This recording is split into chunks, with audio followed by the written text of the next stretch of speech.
Welcome to the Skeptic Zone, the podcast from Australia for science and reason.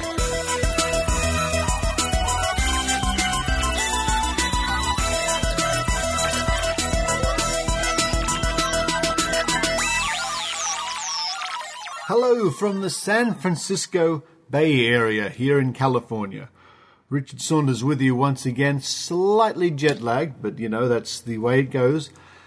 Looking forward to this week's episode of the Skeptic Zone. Now, I'm in California, having a little rest, a little regrouping in my mind, I guess you could say, to help me get over jet lag, before I head down to New Orleans for the Committee for Skeptical Inquiry Convention, which is happening in a few days. So I'm very excited about that. Well, while I look around San Francisco, see the sea lions, maybe go across the Golden Gate Bridge, walk up Market Street, take a ferry, wave at Alcatraz, all the sort of things you do when you're in San Francisco. While I'm doing that, I thought you might like to have a Skeptic Zone. Why not? It's that time of the week. You should have one. This week's Skeptic Zone, we're going to have a little tease about Skepticamp Melbourne, which just wrapped up. And by all tweets and reports, it's been a great success.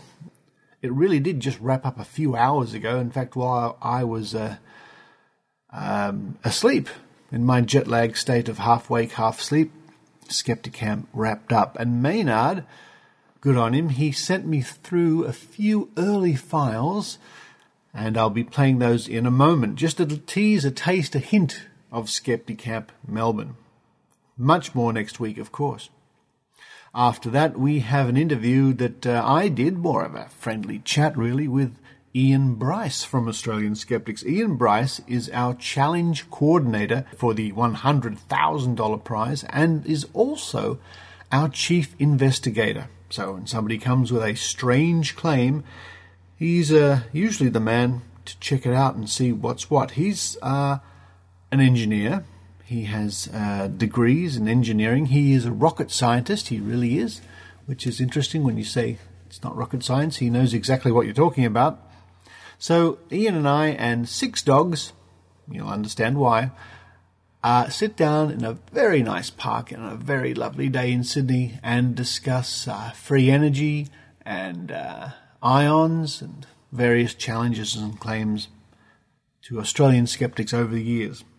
And after that, we have a clip from Fox Television here in Australia, done a number of years ago, where they were running a M. Night Shyamalan festival and thought it would be interesting to ask some people about some of his movies, including me.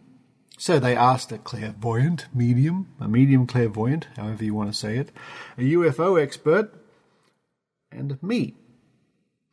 Now, keep this in the back of your mind. When they come to talk to the clairvoyant, Ruth Phillips, she makes this wonderful, classic statement. For those who believe, no proof is necessary. For those who don't, no proof is enough. To which I say, it's an old chestnut, and it's not true, but the woo crowd love to say that at every opportunity, it seems. Of course, for those who believe no proof is necessary, well, yes, that's true. They don't need proof to believe. Well, maybe they did initially. Maybe something that they considered proof initially got them going. But to say, for those who don't believe no proof is enough, what she's really talking about there are other believers, not skeptics. Tried explaining that to them. End of rant. Anyway, that whole series of interviews you'll hear later on in the show, they were all filmed in a graveyard, which I found quite interesting. One after the other, we never saw the other people being involved. And when I began to talk with the young lady interviewing me, and we were strolling through the graveyard, before the cameras were rolling, she said, asked me, would you ever sleep here? Would you ever pitch a tent and sleep in this graveyard? And I said, yes, sure. I mean, it's sort of an odd location. It's in the middle of a suburb. There's a busy road nearby. And she thought that was an interesting answer because the medium certainly wouldn't. And she said that she wouldn't. But there you go. Cheap red folks sleep in a graveyard. Okay, now before we get stuck into the Skeptic Zone, just a reminder that the world sadly came to an end on the 21st of October. Hang on. No, it didn't. No, it didn't. Yes, Harold Camping and his bunch of merry men promised the Earth would end, of course, in May, and again yesterday, the 21st of October. Well, oddly enough, on the evening and the night of the 20th of October, I felt 2 earthquakes in the Bay Area. One of them actually bumped me out of bed when I was trying to get to sleep, or in fact I was asleep after the long flight. So there you go.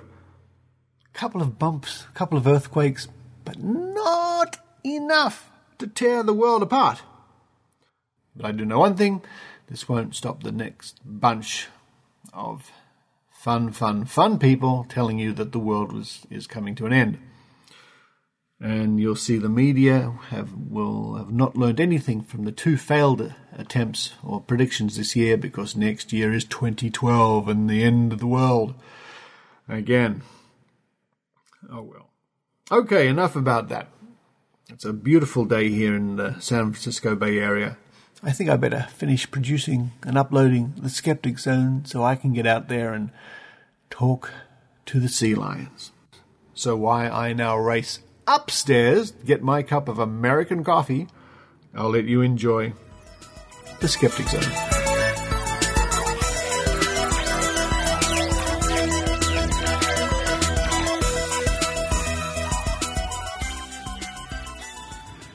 I'm here in the flight lounge at Sydney Airport where I am with Dr. Rachie. Hi, Dr. Rachie.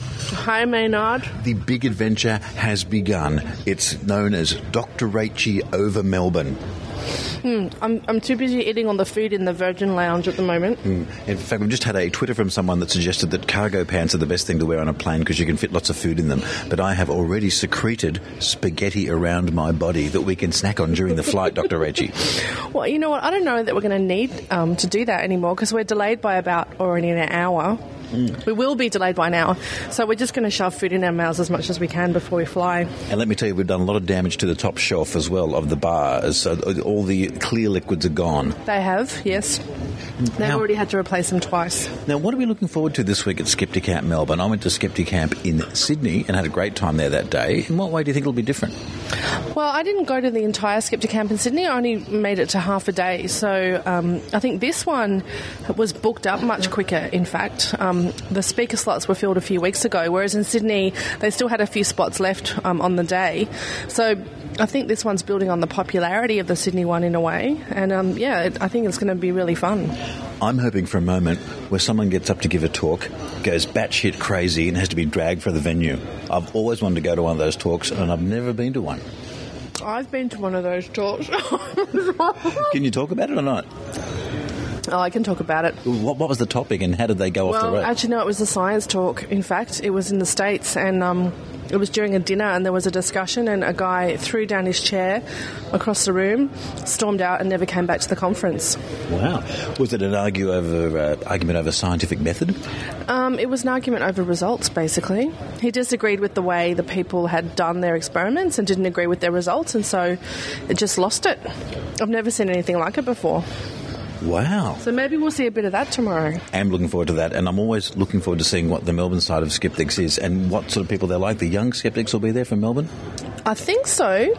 I hope so. The young Australian Skeptics, they should be there. Yeah. And as always, we'll be doing the neck beard count. Oh, right.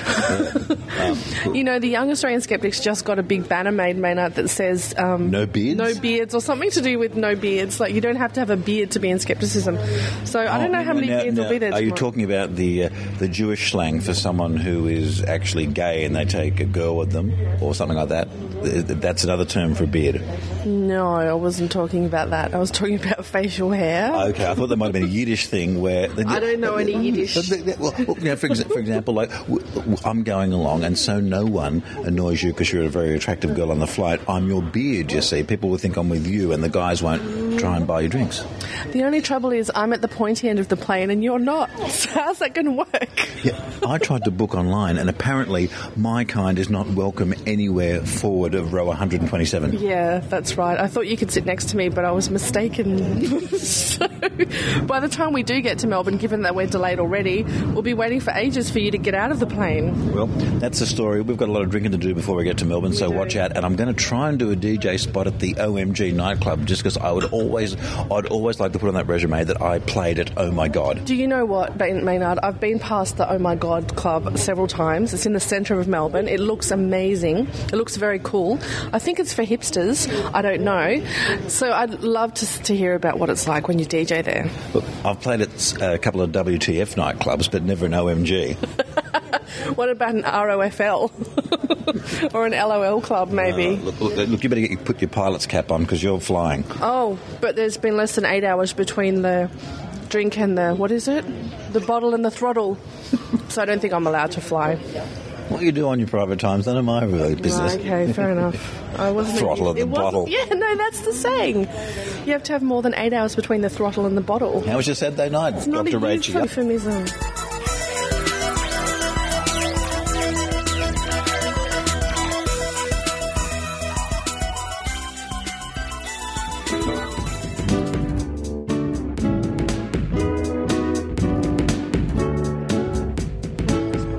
And there you are. You see, through the magic of the internet and recordings and MP3s and everything, I'm suddenly back in Sydney on a glorious, absolutely glorious Tuesday afternoon, walking in the park with my good friend Ian Bryce from Australian Skeptics and hello, and 6 dogs. Ian, 6 dogs. There they go, running off after a ball. And they're all lovely. They're all like poodles and little terriers, and there's even a blind one you've got on the lead, and you're saying you're the seeing eye person today. I'm the seeing eye person guiding the blind dog. Yes, I am. Now, this is my ringtone, folks, on my phone, which is just ringing. You might recognise the tune. I'd better take that call. Hello? Okay, we're back. Yes, that phone call was from Iran Sergeyev. How about that? A pure coincidence. Anyway, so here we are. Where are we exactly, Ian, in Sydney? Oh, well, we're in King George's Park in Rozelle, in Sydney. Beautiful park by the sea. And at the moment, there's Richard and I, which are acting like 2 nuclei of an oxygen atom, and we've got 6 dogs orbiting around us like a swarm of electrons. Now, that's a one way to say it. Now, when you say by the sea, of course, it's by the harbour, which goes into the sea. Not the ocean. Not the ocean, but part of the vast harbour network. It's called Iron Cove. We've got Iron Cove, yes. The old steel-structured truss bridge, and we've got a new curved concrete bridge. About every 50 years they build a new bridge. Yes. And, using different technologies. So what we're going to do in a moment is the dogs are actually all sitting under a chair for some reason. Must be the shade. It's very sunny. I'm going to find a nice sunny, shady spot, I should say, with you, Ian. We're going to sit down and we're going to have a good chat about your investigations over the years for Australian Skeptics. And also you can educate me all about ions. Ions, because the latest claim by these people who are making wristbands and all sorts of magic things is the ions, the negative ions they produce will magically fix your blood flow and stamina and well-being and zest. Have you heard of that one? Zest. Zest, okay. Zest. It's ions, or it's lasers, or it's titanium, or anything like that. I noticed that as regards the various the woo-woo materials, it used to be mud from the bottom of a Swiss lake, and then 5 years later along came Himalayan crystal salts, and now it's charcoal. Charcoal. Yes, I forget which country the charcoal... Oh, Japanese charcoal, that's it. Yes. You buy all these treatments and foods with Japanese charcoal in them as the new one they've invented. Just what we need. So I guess we'll just... here comes the other dog now. Be running up like a little... Sapphire, come. Like a little terrier behind us. The older dog, lags behind a bit sometimes. And we will continue our discussion in a moment. What a wonderful spot we have found here. Ian, nestled amongst some old, disused accommodation, because this area used to be a big mental hospital, of course. Yes, indeed, Callan Park. That was back in the days when they believed that mental patients could benefit from the most luxurious surroundings in the way of green grass and trees and gardens and water views. It was very peaceful here, apart from 6 dogs. Oh, yeah, I see. Yeah, what's this? It's a little portable water thing for them. Dog bowl. They all get a drink bowl. when we stop. It's a portable dog. You fold it up and undo it and then fill it up with water. And we throw the ball around too, so they get a bit of exercise, those that want it. And the blind one can have a snuffle around in the leaves. Yeah. You can probably hear the dogs. They're all around us, folks. I promise. Hello, what's your name? That's Benny. That's Benny. Daisy. I think they want to eat the microphone. Yes. Now, as we have our audience of dogs here, Ian, you've been... now the ball's wet. That one there, Yeah. it likes to lie down in water. So it lies down in the dog bowl, just promptly flattened the flexible dog bowl and lost all the water. Yes, oh dear. And then it put the ball in the dog bowl. That was highly successful exercise, that was. But the other one's still drinking out of it. It's all right. Yes, there's a bit left. Now, you've been involved, I should say, with the Australian Skeptics right almost from the beginning. Yes, from 1980. Very long time, since 1980. So you've seen them all. You've seen them all come and go. And recently, I noticed in the news there was something about something you investigated many years ago, which was Peter Brock, the famous racing car driver who died a number of years ago. He had a magic fuel polarizer, didn't he? Yes, a little device you clipped on your fuel line and did things to your car which would make it win races. And since he founded a group called Holden Special Vehicles, which took Holden's racing cars, or Holden's production cars, and modified them into racing cars. And he was a very successful driver and operator of that company, but then he came into woo-woo. He did.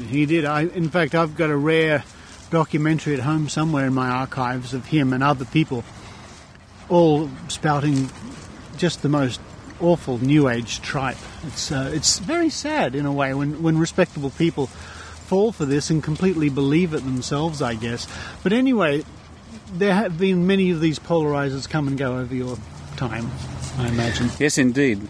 Brock's was probably the first, but there have been many imitators since then after they realised there was $1 to be made from it. These are little devices with really no moving parts or anything of significance that simply clip around the fuel line in a car, and the claim is that they will somehow energise the petrol or make it more efficient or something like that. Yes, they all refer to something like ions or magnets or crystals or vibrations or energy or anything like that.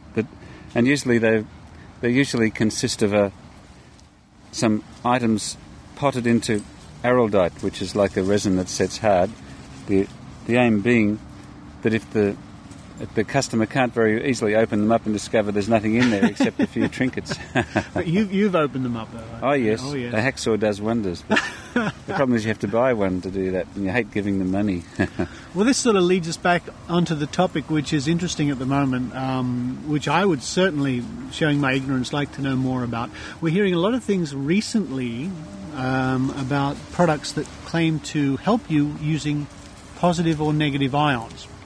The latest one being, of course, the NRG band, which our listeners will know was stopped by skeptical activism, stopped being sold because it was basically a crock. But it was yet another one of these things that says, buy our product and benefit from the negative ions that this thing produces. Ian, for my benefit, what are ions, why are they negative or positive, and what do they do and how do they work? Well, an ion is simply an atom or molecule that has acquired a positive or negative charge. So let's take a simple example. An oxygen molecule, O2, has 2 nuclei and 8 electrons each to make 16 electrons.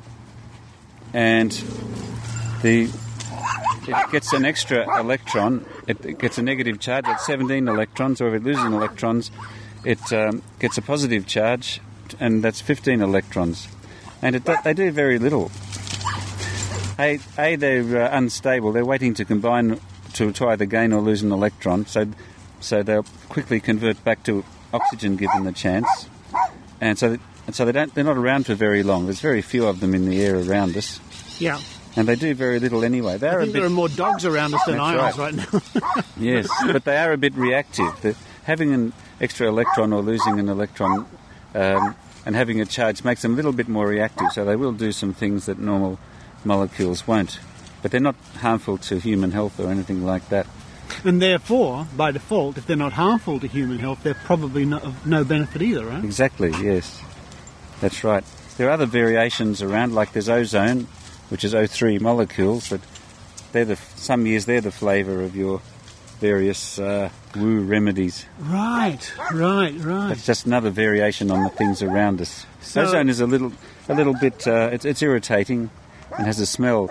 Like, for example, if you've got an electrical discharge in your fuse box, you probably have smelled ozone. Yes. But again, we talk about ozone or ions, positive or negative or whatever it is, and to me, it seems like a case of some marketer has simply seen a word like ion, knowing that the general population, me included, doesn't have a good working understanding of many of these things. And can just simply say, buy our product, it contains X-rays, that might be next, who knows? Yes. And did you know that the magical quality of X-rays your doctors don't want you to know about is, and whatever their claim is. I might have given somebody an idea. That's right. Yeah. Yes. Yes, you've got to be able to make it into a verb. You've got to be able to ionise it. Because they can sell you a device which ionises things. Oh. The fuel, another one is polariser. Polariser, yes, you buy this device which polarises your fuel or ionises your fuel or activates your fuel or anything like that, or magnetises your fuels. Hopefully it's got an IZE in it, which makes it into a verb. It makes it easier to sell a device then. The other scam that comes and goes is the alkalizers for water that change the pH. The pH measures the balance between acid and alkali in your water. Yeah. And neutral water has a pH of 7, so the equal number of OH minus and H3O plus ions, if you like. So acidity and alkalinity are a measure of the ions in water. So it's back to ions. And you can buy devices for $1,000 that you put the tap water through. Wow. And it changes the balance of the ions. Woohoo. And it's claimed to be beneficial to you. Isn't that amazing? And usually they invent some fake university reports to put on their website that you can click on and say, where they say scientific evidence presented here, and you click there, and some professor such and such from such and such a university, there's a paper there. But in Russia. Most of the papers are simply fraudulent. They're made up to look good, or else they've got some dodgy, failed scientist. Yes. Perhaps who's written a paper and it hasn't been accepted for publication because no one else can understand it. But it just adds a bit an aura of respectability. Of course, but they'll still trumpet Dr. So-and-so says. Yes, indeed. Or the good old standard is, here we go, off goes the dogs after the ball. The good old standard is, this doctor says this works and all the other people in the medical profession are trying to shut him up. Therefore, it must work. Oh, that's a conspiracy. That's right. Yes. Yeah. That's a common theory indeed, yes. No, I'm just... My attention's been distracted here because the poor little blind doggy has just happily walked down the hill, had a smell, I guess, and has happily walked back and is right behind us. Are you sure that dog's blind? It's getting around rather... Dogs have very heightened senses of hearing and smell. They must. Hello. Now he's back to me. She walks slow enough that if she bumps into something like a rock, it doesn't hurt. Bumps into another dog. No, bumps into another dog. The others don't mind it when they're awake, but there's one drawback in being a blind dog. At night when you're trying to find a bed to sleep in, you step into a familiar bed, and if there's already a dog asleep in the bed and you step on another dog, then that dog's likely to get irritated. No. So that's the worst thing. What's the name of this little blind doggy? It's Safi. Safi. Yeah, she's a lovely dog. She can go up and down the stairs still. Yeah, that's remarkable. I'm wondering how high a dog can count. Because we've got 16 stairs, and when I go up and down in the dark, I just count the stairs. Yeah. And I watch the dog coming down the stairs, feeling every step of the way. And when she gets to the bottom, she's still feeling for another step. So I conclude that she can't count up to 16. Right. Be interesting to build some shorter stairways and see if she learnt that, but fairly difficult exercise. Now, of course, apart from your expertise when it comes to mechanical matters, because you have got a degree in engineering, if I'm not wrong. And physics. And we keep calling you professor, but you're not a professor. No, not a you professor. should be a professor. You're not a professor. I have lectured at university, though. So. But apart from that, of course, you're our official challenge coordinator. So when people come to us, which is very rare because people don't usually want to take our money for some strange reason, you're the man who judges or does the initial consultation with people when they come to us for our $100,000 prize. And we've had a few over the years. We have had a few over the years. Some notable disasters when it comes to good faith on our side and lots of running around and then having other people completely fall through on us, not living up to their end of the bargain. But what are some of the notable ones that you recall where people have actually come to be tested? Okay, well, the water divining was the greatest number Yes. of people. We tested about 10 of them in 1989. Yes. And Dick Smith tested another dozen or so back in 1980, which is how the Skeptics started. Yeah. And some other people tested them at Mitamita. I think that was... I was there. You there, Richard. That yes. was almost 10 years ago. Indeed, yes. So you could say you held the Great Divine, which is actually in the Great Divide, the Great Dividing Range of Australia. You're absolutely right. So I guess most people, when you look at it that way, who have fronted up have been water diviners. The greater number, yes. Yeah. So there have been other people. The others have been psychics of various kinds, able to match people to their profession using their birth date and time and place for astrology. And some people claim to be able to influence the weather. If we give them a list of the weather we want on certain days of the month, they'll make it happen. Wouldn't that be handy? Haven't heard from them yet. Who did we influence today? Because it's a glorious day. That's right. And people who could tell the characteristics of other people by holding their belongings. For example, Psychometry. Yes. A key ring or a piece of jewellery. Yes, so we did test someone for that, and they didn't get anything right. Hardly anything, about what you'd expect through chance. I'm trying in public forums at the moment to get people to come along and at least try for our prize, because it's done with good faith and good intentions. We're not out to make a fool of anybody or say, yeah, look, you're wrong, you silly people. We really... If we give away the money, we just give away the money. There's no two ways about it. And then we have egg on our face or not, or we don't know because it's never happened.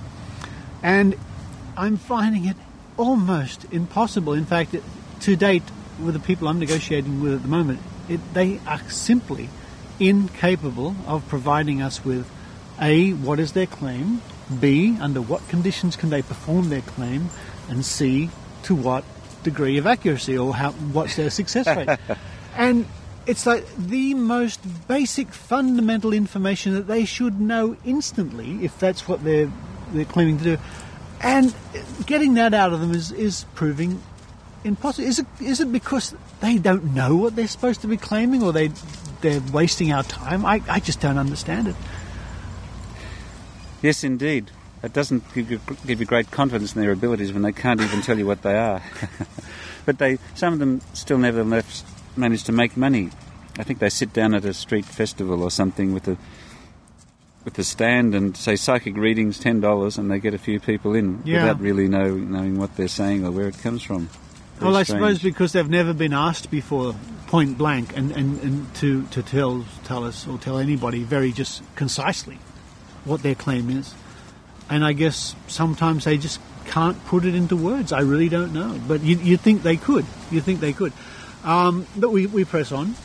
We do indeed. Yeah. Yes, we've had retired scientists. We've had a few retired scientists and engineers. Some of them go a little weird in their old age, you could say. In that case, a little knowledge is a dangerous thing because they can throw a few scientific terms into their weird theories. For example, Perfields, P-E-R-F-I-E-L-D-S. We know about electric fields, magnetic fields, gravitational fields, and we even know about cornfields. But there's a theory of Perfields, which one of our challengers apparently is invented. The right word could even be. No one else has heard of Perfields. I suppose you invent words. Yes. He wants us to pay him the money partly because he and another chap invented Perfields. He's unable to tell us what they are, unfortunately, so it's a bit hard to work out whether we should give him the money. But we battle on anyway. I guess it's up to him to... What did you invent, huh? I guess it's up to him or anybody to tell us exactly, to give us at least an idea of how we could go about testing them. And I think I am dealing with someone at the moment who seems to be wasting our time saying that they've challenged us, the skeptics, as, oh, have you? Oh, great, okay, well, let's do it, and then nothing. It just draws a blank. And of course, what'll eventually happen, is my guess, is we'll say to this person, look, you're clearly wasting our time. We've given you X months. You haven't provided us with the most basic information. We can't go on. What will happen next? They will trumpet the skeptics backed out, challenging me. Yes, we get a lot of that, don't we? But there's another type who's so confident of their abilities. There's one chap who said he wanted to apply for our challenge, and he lived in another state, and we pointed out the travel costs. He'd have to bear his own travel costs to come to a central point where he could. And this guy said, oh, well, don't worry, the cost of the airfares is very small compared to the $100,000 I'm going to win, isn't it? So I think he was already borrowing money against that prize that he expected to win. So that's perhaps a little more dangerous. But I guess if their claim is real, and who are we to say it's not, because we can't until it's been fairly tested. Oh, we can have a guess, I suppose. But yes, if they win the $100,000, then an airfare is trivial. That's right. Yes. And who are we to refuse them on that basis? Who are we to refuse them on that basis? Indeed, if they want to go for James Randi's $1 million, the airfare to the United States is trivial compared to that $1 million. Now, folks, these dogs are lovely. I've had one in my lap. Now it's gone. The blind dogs have gone back down the hill. We've got 2 dogs chasing the ball. I don't know how you keep track of all these dogs, Ian. You must be psychic, I think. Or maybe the dogs are. Well, 6 dogs is a round number, you see, so they form a stable cloud, like the electrons around an atom. Some numbers are more stable than others. Just joking, of course. Hello. The dogs have all been here many times, so they know the way and they know that I'm in charge of them. And off they go again, down the hill. Oh, no, they've stopped suddenly. Well, I must say we've had many frustrations, especially when dealing with people who think they have magical powers. Yes, the worst one was probably that test we did recently about sending messages around the world. Oh, yeah. Apart from the water divining, which we put a lot of effort into, that was a more recent one that we put a lot of effort into organising. A team in Australia and in Sydney and a team in New York to test the claim by a person that they could send messages around the world by means unknown to science. And telepathic, he said. Yes, he wouldn't use the word. And he was very certain he was going to win it. And so we arranged the 2 teams around the world, taking account of the time distance, simultaneously Sydney and there. New York, and we're going to show him some sets of words, which he had agreed that these were suitable words. And on the day, we would throw a dice and mark some of the words, and he would send those particular words to his colleague in New York, who would then record them on a piece of paper. And then when the half hour was up... So his colleagues were in New York? Yes, so he was the sender in Sydney, yeah. And he said his friend, the receiver, and her colleagues were in New York and would come at the appointed time, and then he would send this material by means unknown to science to them. So unfortunately the team in New York waited and waited and waited and waited and waited. It's our team, right? Our team waited. Yes. Our team of skeptics and testers waited for his psychic person and her lawyer, team of 2, to turn up, and they never turned up. Yes, I was there in Sydney with part of the team to document it, and it was very disappointing. I must say this was a surprise to me. I feel a bit of a goose in a way that we were testing him at face value on what he claimed, and I thought that maybe they wouldn't be able to send the messages to her, but didn't really allow for the fact that we suspect she didn't even exist, perhaps only in his mind. And right. The lawyer, her and the lawyer, perhaps both figments of his imagination. We can't be sure, but that's the best conclusion we can reach at this time. I have to mention too, we're under the flight path. In case you can't tell. You see the shadow flashing across. Yeah. So you'll be there tomorrow, will you? Indeed, I'll be on that plane tomorrow, yes. So I'll give you a wave. Give me a wave as I fly over. Well, Ian, what a pleasure it's been to catch up with you, have a chat about some of the fun times. We've also... I went on a couple of investigations with you, and we're testing out various people who claimed psychic powers to tell our future or our past or things about us. We went to a palm reader, you and I once, and we also went to somebody who spoke to spirits, I think, ghosts, if you remember, a while ago. Okay, yes, we've got quite a few different ones. There's other things that I investigate, such as free energy machines, because with these days of environmental climate change of the world, and if someone could produce energy without creating CO2, that would be a big advantage. Lutech comes to mind. Lutech, yes. It's almost 10 years now that they won the bench spoon, Lutech. Yes. Yeah.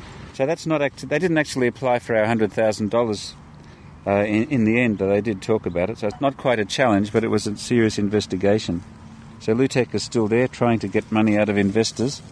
So they haven't generated any free energy yet, but they've generated free money, unfortunately, from investors. So at least hopefully by publicising repeatedly their claims and showing that they apparently don't have any basis, hopefully we've cut down the number of people they can scam. Because Lutech were basically claiming to have invented a machine that produces more energy than it consumes.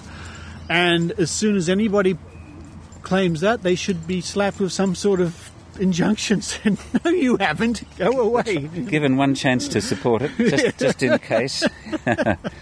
Yes, I sometimes wonder whether there should be a category called public pest. Yeah. It's for people who perhaps haven't broken any law in such a clear-cut fashion that they can be prosecuted, but who are actually doing a lot of harm, far more harm in the world than their actual worth. And to call them a public pest might be one way, but you'd have to be careful how you did it. I think you'd have to be Maybe very the Skeptic's careful. bench spoon is a step in that direction. It is. I look forward to the bench spoon again. Our convention is on the 19th of November in Sydney. I think it's booked out, but we shall be awarding the bench spoon as we have done every year. And Ian, it's good to know that you're part of that fun. That fun of all these years of investigating. It certainly has been fun. Strange things. Thank you, Ian. Thanks, Richard. Thank you, doggies. Let's hear it, doggies. Let's hear it. Now you can bark. Now you can bark, and they won't.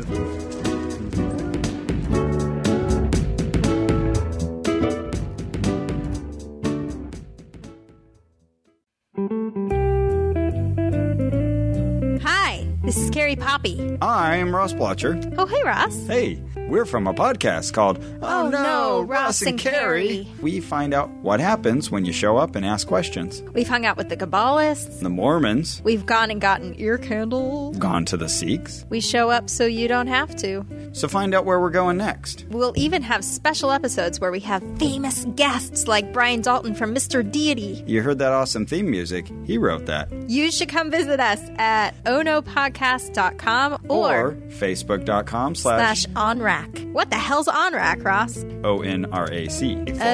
Oh no, Ross and Carrie. That's our show. That's so smart. Come join us.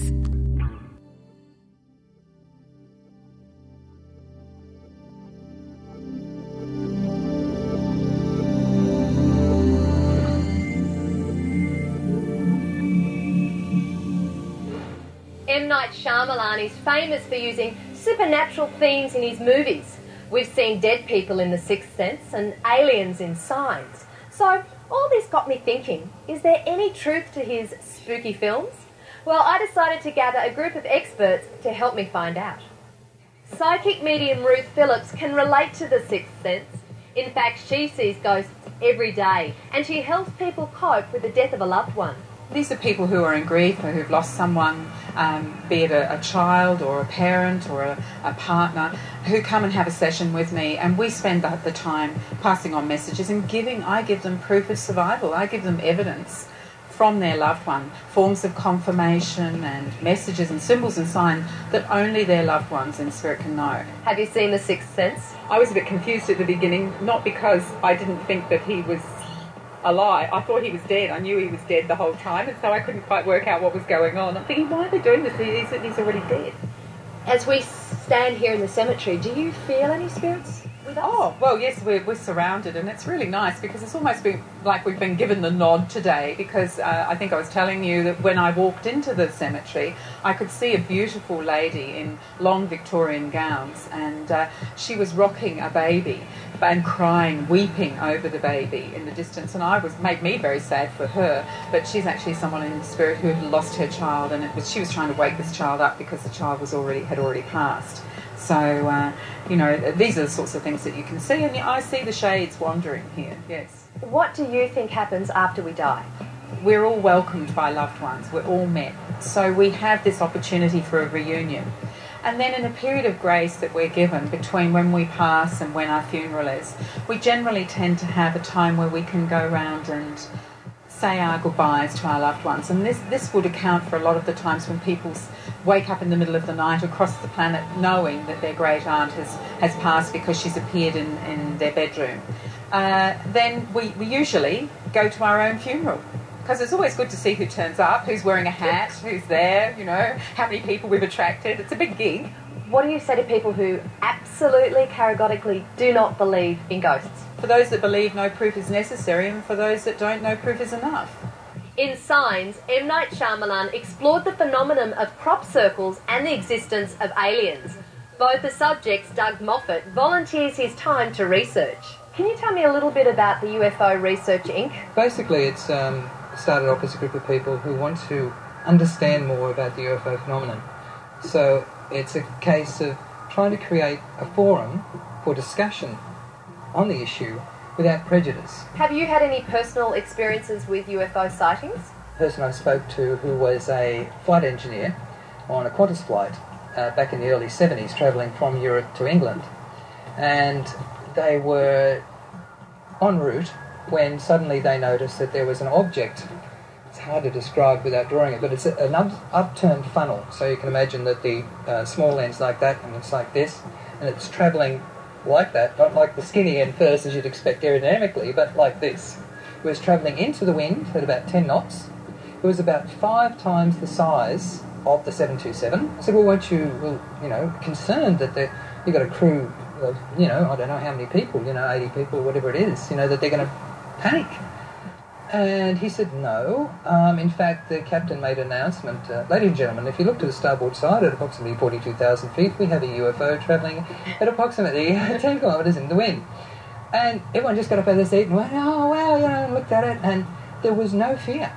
Absolutely no fear. In M. Night Shyamalan's movie Signs, crop circles are made by aliens to let the Earthlings know that they're coming. What do you think about crop circles?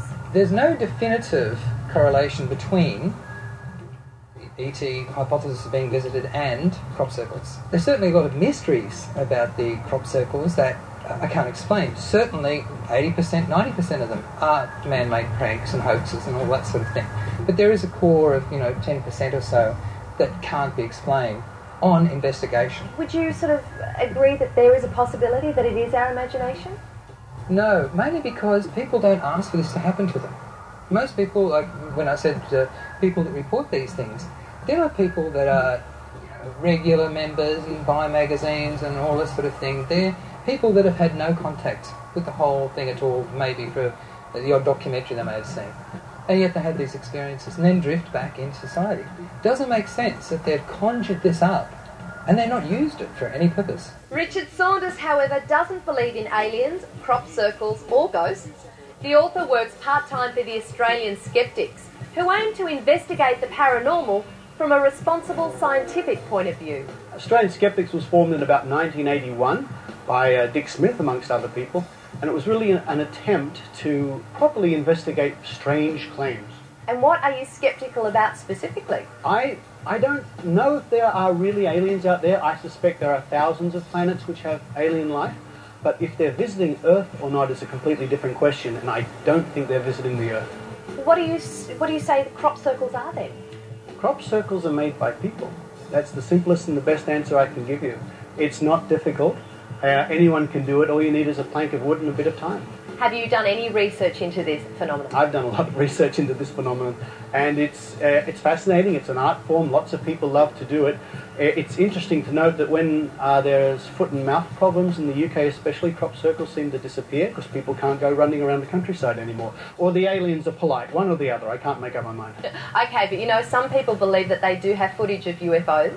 Have you seen UFO footage before? Yes, I've seen lots of footage that people say this is a UFO. 99% of it can be relatively easily explained, and the 1% that can't be explained, well, it could be anything. If it can't be explained, then we don't know what it was. When you think about the afterlife, what happens when we die? As far as I know, what happens when we die is our bodies decompose or our bodies get burned, and that's it. Again, I'm willing to be shown otherwise. If someone could interview a ghost for me and tell me about it, that would be interesting. M. Night Shyamalan has built an amazing career on supernatural phenomena. Have you watched his movies? I enjoy his movies immensely. It's like you don't have to believe in wizards and warlocks to watch Lord of the Rings. You don't have to believe in the Force to enjoy Star Wars. And when I go into a movie like Signs or The Sixth Sense, I simply put my disbelief on hold and enjoy the movie. And they're great movies.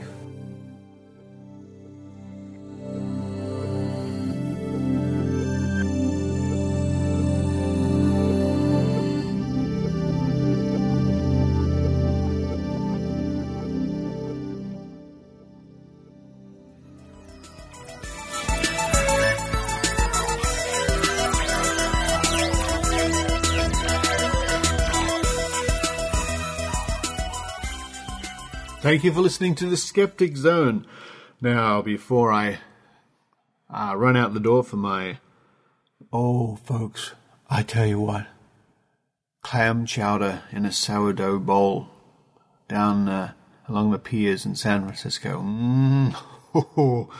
It's worth flying across the Pacific for. Lovely stuff.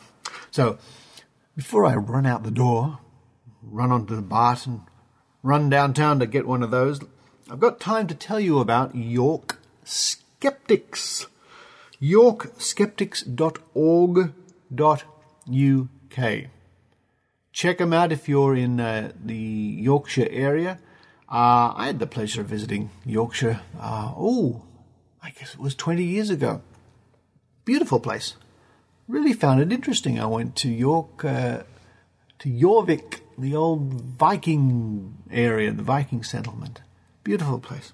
So if you're in the Yorkshire area, check out, as they say, York Skeptics at yorkskeptics.org.uk. Skeptics in the pub at the Phoenix Inn with talks, and in fact, I see, by use of the internet and their webpage, on Monday the 14th of November at 7:30 p.m, they have a talk by Christopher French, a man I've always wanted to meet. And we'll be talking about weird science, an introduction to anomalistic psychology. You know, if I was ever to get a doctorate in something, I think it would be anomalistic psychology. I think I've got a huge head start in that material. Watch this space. Anyway, Yorkshire people, there's the tip. Well, over the next few weeks of the Skeptic Zone, you're going to be hearing a lot more from Skepticamp in Melbourne, combined with Psychon, the committee I'm about to go to in New Orleans. So it's going to be, I wonder what the collective noun is. A wealth of interviews. A treasure trove of reports. No, what could it be? A galaxy of stars. Oh, no, not that one. A brew of... if you can think of a better one, please Twitter it to @SkepticZone and let me know. What's the collective noun for a group of interviews from all around the world with top thinkers and whatever? Doesn't matter. No, it doesn't matter. As long as you get to hear it, that's what matters. And those people who are hearing the Skeptic Zone and are chipping in 99 cents a week, thank you so much. As you probably know, we have a drive to get enough money together to bring Maynard to TAM 10 in Las Vegas in July next year. Las Vegas and Tam and Maynard. A match made in heaven, I think. Anyway, that's the goal, folks, and that we're already on the way to that goal, so that's fantastic. Okay, my coffee's nearly worn out, and so am I. It's time to put on my shoes and my socks and my walking trousers, head out the door, and thank you once again for listening to the Skeptic Zone. So until next week, this is Richard Saunders signing off from the San Francisco Bay Area. You've been listening to the Skeptic Zone. Visit our website at www.skepticzone.tv for comments, contacts, and extra video reports.